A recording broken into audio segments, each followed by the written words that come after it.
कौन है वो? बता तो दूं, लेकिन आप ना किसी को बताना नहीं।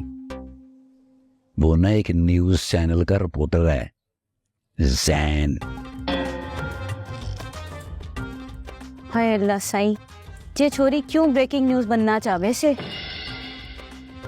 ये बड़े चैनल वालों को किसी से कोई गर्ज ना होवे से, बस खबर की परी से। तो फिर उस शह सुर्खी को जाके समझा ना।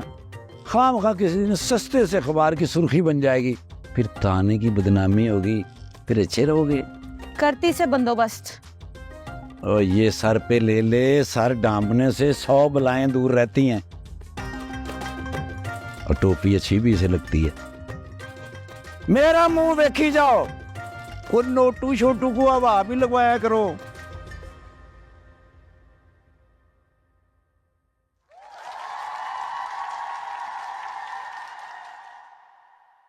अम्मा